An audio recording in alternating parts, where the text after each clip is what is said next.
Эфирда Татарстанның көнчыгыш хәбәрләре. Студияда Лилия Шафигуллина. Исәнмесез бүгенге программада. Ышанычлы җәмәгать транспорты һәм кунакчылык мәктәбе Әлмәткә яшәү өчен уңайлыклары белән халыкны җәлеп итәрлек шәһәр булырга ниләр ярдәм итәчәк? Ташландык бакчалар һәм сәнәгать зоналарын нинди киләчәк көтә? Монда бәхетле сабыйлар тавышы яңгырый. Яңа микрорайонда тагын бер балалар бакчасы ачылды. Биредә 110 нәни әлмәтле йөриячәк. Мөгаллимнәр нинди юнәлешләргә басым ясарга ниятли? Маскировкалау шелтәрләре, мишләр һәм кул тыкмашы. Зәй халкы хәрбиләргә гуманитар йөк әзерләүләрен дәвам итә. Авылларда ватанны саклаучыларга нинди ярдәм күрсәтәләр?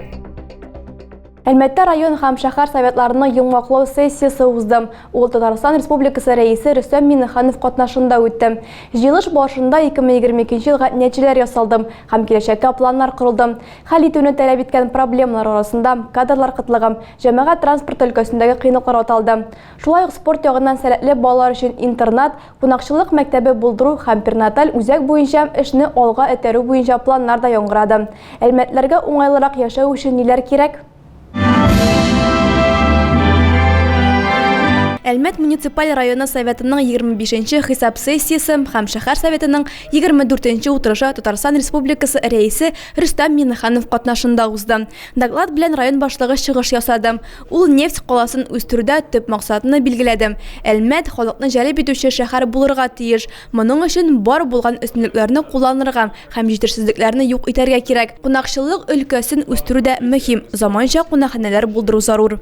Торак коммуналь хуҗалык өлкәсендә компанияләргә сораулар күп дип билгеләп үтте район башлыгы. Су белән тәэмин итү һәм ташландык суларны агызу системаларында аварияләр теркәлә. Шелтәрләр тузган, җитди төзекләндерүләр кирәк. Югыйсә эштән чыгып барган трубаларны ремонтлап тору кыйммәткә төшә. Необходимы инвестиции на решение нарастающих проблем. По поручению президента России подготовлена программа развития жилищно-коммунального хозяйства с выделением средств на замену и строительство новых водопроводных, тепловых и канализационных сетей. Средства выделяются при условии обязательного софинансирования со стороны российского субъекта. Узган елны автобус паркы 18 берәмлеккә тулланды. 6 троллейбус сатып алынды, тагын 5-не сатып алу көтелә.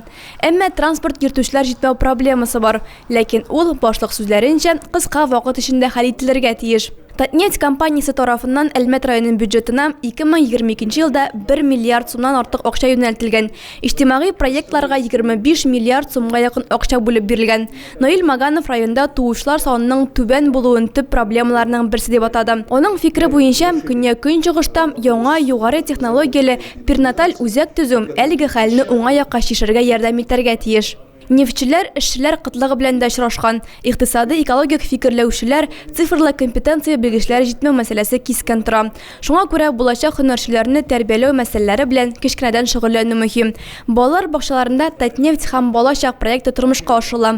Талантлы укучыларны сәләтле балалар программасы аша хуплыйлар. Оешма җитәкчесе яңа проектлар өчен мәйданчык буларак өстәмә белем бирүнең мөһимлеген билгеләп үтте. Һәм Наил Маганов Әлмәт физик культура көллияте базасында бөтен Идел Урал спорт буенча сәләтле балалар өчен интернат ачарга тәкъдим итте. Моннан тыш ул укыту җитештерү комбинатларын торгызырга, шулай ук сәүдә икътисади техникумы базасында кунакчылык мәктәбен ачу тәкъдимен җиткерде. Яздан уку корпусларында капиталь ремонт башланачак. Рөстәм Миннеханов район җитәкчелегенә торак коммуналь хуҗалыкны реформалаштыру программаларында актив катнашырга кирәклеккә күрсәтте. Шулай ук җәмәгать транспорты һәм сәламәтлек саклауның төп бурычлары контрольдә тотылачак. Алсу балалар бакчасына яңа корпус өстәлде. Новиков сад 110 урынга исәпләнгән. Ул демография ил күләм проект ярдәмендә барлыкка килде. 2019 елдан районда проект ярдәме белән 5 мәктәпкәчә белем бирү йорты ачылды. Яңа балалар бакчасында мөгаллимнәр нәниләрнең музыкаль һәм бию сәтләрен үстергән һәм телләрне тирәнтен өйрәтергә ниятли. Шушы бабашкалар, деревянный конструкторлар белән балалар сезне кашалалар. Яңа балалар бакчасына йөрүче сабыйлар кунаклар өчен инглиз телендә 3 дуңгыз әкиятен тәкъдим итте. Татарстан Республикасы рәисе һәм район башлыгы яңа бина коридорлары буйлап йөреп чыкты. What a happy day today! All the children sing and play. Биредә мөгаллимнәр телләрне өйрәнүгә зур басым ясарга тели. Моннан тыш тәрбиячеләр балаларның музыка һәм бию сәләтен үстерүгә өлеш кертергә ниятли. Моның өчен бинада бар кирәкле җиһазлар каралган. Башта физкультура, бию һәм музыка заллары, әлбәттә, татар һәм инглиз телләрен тирәнтен өйрәнү өчен лингвистик кабинетлар булдырылган. Застройщики пошли по примеру самых передовых решений, и микрорайон Алсу для нас это та территория, которая требует развития, конечно, социальной инфраструктуры. Очень много было вопросов здесь от мам и родителей вообще по поводу школы. Подымнар открыли буквально полгода назад. Огромное за это вам спасибо. И, конечно же, дошкольное образование, имеющий сад, он не совсем справлялся с нагрузкой. Яңа корпус 110 сабыйны кабул итәчәк. Бу Алсу микрорайонының башка 2 бакча йөкләнешен җиңеләйтергә ярдәм итәргә тиеш. Микрорайонда 15 меңгә якын кеше яши. Аларның күбесен балалары булган яшь гаиләләр тәшкил итә. Соңгы 5 елда Әлмәттә демография илкүләм проекты кысаларында барлыгы 828 урынга исәпләнгән 5 балалар бакчасы барлыкка килде. Аларның икесен төзү һәм җиһазлау белән нефтьчеләр ярдәм итте. Хәрби операция зонасына зәй халкы чираттагы гуманитар ярдәмне озатырга әзерләнә. Игелекле эшкә оешма коллектив хезмәткәрләре, авыл җирендә яшәүчеләр дә кушылды. Берәүләр окоп шәмнәре ясый, икенчеләр кирәк-ярак әзерли. Карманнан Әсхәд Гыйльмуллинның хәрбиләргә ничек ярдәм итүен Адилә Борһанова күреп кайтты. Корман авылында яшәүче Әсхәд Гыйльмуллин хәрбиләр өчен чираттагы буржуйканы ясый. Көн саен телевизордан ил яңалыкларын күреп, салкын окопта ятучы егетләрне кызгандым ди.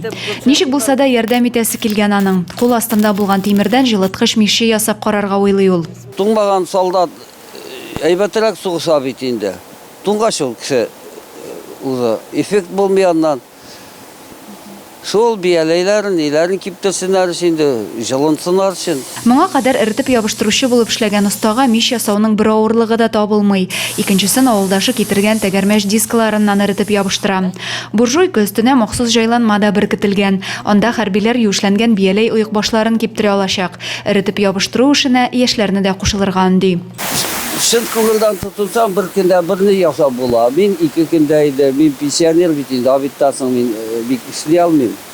Пенсионерда гына түгел инде, больницага йөрим. Әсхәт абый моның белән генә туктарга җыенмый. Әгәр якын көннәрдә тәгәрмәч дисклары китерсәләр, тагын берничә миш ясамакчы. Адилә Борһанова, Денис Сипатов, Көньяк-Көнчыгыш хәбәрләре. Ерак җирләрдә ватанны саклаучылар татар халкының милли ризыгы кул тыкмашы белән сыйлана алачак. Аларны битараф булмаган хатын-кызлар мәчеткә җыелып кисә. Уңган хуҗабикәләрнең эшен безнең иҗат төркеме күзәтеп кайтты. Илдәге хәлләргә битараф калмыйча, Аксар халкы да игелекле эшкә кушылган. Авылның әби-апалары атна саен мәчеттә хәрбиләр өчен токмаш кисеп әзерли. Өмәгә һәркем үзенең эш коралы, кирәкле азык-төлекләрен алып килгән. Аларның кулларына күз иярми. Тырыш апаларның берсе җәя, икенчесе кисә, һәркайсының күңелендә бер теләк. Аллаһның рәхмәте белән шушы авыл халкының битараф булмавы сөендерә безне. Инде шушы ризыклар аларның үзләренә менә шушы кемнәргә дип без аны ниятләдек. Бу шул урынга барып җитеп, хәерле ризыклар булсын. Ир-егетләребез тәмле ашасыннар, көчләре булсын, җиңеп кайтсыннар дип теләкләр тели эштән үзебезнең белгән дугаларыбызны укып, токмаш кисеп киптиреп, аларга мәзәрләп куйдык. Һәркем игелекле гамәлгә кушылып үз өлешен кертергә ашыга. Өмәгә килә алмаучылар өендә токмаш кисеп китерә. Бердәм булып эшләгән изге гамәлнең нәтиҗәсе дә бар. Гуманитар ярдәм җыю пунктына тапшырырга алар 40 кап токмаш әзерләп куйганнар. Моңа кадәр бергә җыелып маскировкалау шелтәре дә үрделәр. 2 көндә 3 шелтәр ясаулары бары тик мактауга һәм хөрмәткә лаек. Адилә Борһанова, Александр Тимофеев, Максим Майоров, Көньяк-Көнчыгыш хәбәрләре. Баулы районының Новозареченск бистәсендә яшәүче Никулиннар гаиләсе узган ел мини-ферма төзеде. Бүгенге көндә алар хуҗалыгында 8 савым сыеры исәпләнә. Кышлату сезоны ничек бара? Авылда мал асрап яшәүнең файдасы бармы? Табынга сөт ризыклары каян килә? Индир Сайфуллина белеп кайтты. Мин эремчекне ясыйм свежий сөттән.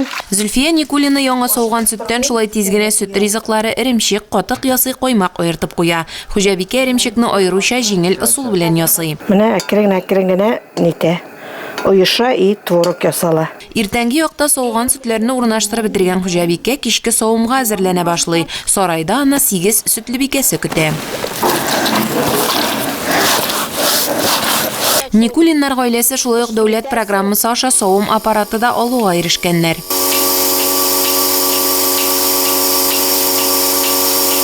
Май айында фундаментка колышыклар куйган ыйык. Ноябрьнең 17-сендә уже малларны керттек. 6 ай эчендә күтәрдек шушы ферманы. Кышлату безнең җиңел бара. Корм әзер, бөтен әйбер бар. Самый главный кыш чыгарыр өчен корм бит. Корм әзерләнсә, корм малны кыш чыгарырга кыен түгел. Условиялар булса, су безнең монда автопоилкалар, су ташыйсы юк. Зөлфия Никулина сүзләренчә, малларны кышлатуның әллә ни авырлыгы сизелми. Запас мал азыгы җитәрлек, быел гына да алар 300 дәнә төргәкле печән әзерләгәннәр. Малларны гаилә башлыгы Юрий белән бергәләп карыялар. Уллары Дмитрий һәм Данил да бу эштә алыштыргысыз ярдәмчеләре. Иртәнге савымнан соң сыерларны саф һавага утарга чыгаралар. Һава торышына карап малларны кичке савымга гына кертәләр. Прогулкага чыгармасаң, сүтләре шундук әзәрә, обязательно малга прогулка кирәк. Никулиннар гаиләсе алга карап яши. Алар мал санын арттырырга, сарыклар да үрчетергә планлаштыралар. Хуҗалар сүзләренчә, авыл җирендә яшәп, маллар үрчетеп яшәү хәзер күпкә отышлырак. Индира Сайфуллина, Булат Минхаҗев, Көньяк Көнчыгыш хәбәрләре. Тагы да күбрәк яңалыклар һәм тапшырулар безнең сайтыбызда урнаштырыла. Без социаль челтәрләрдә бар, хәбәрләр юлагыз. Бүгенгә менә шулар. Мин сезнең белән сау булашам. Исән-имин булыгыз.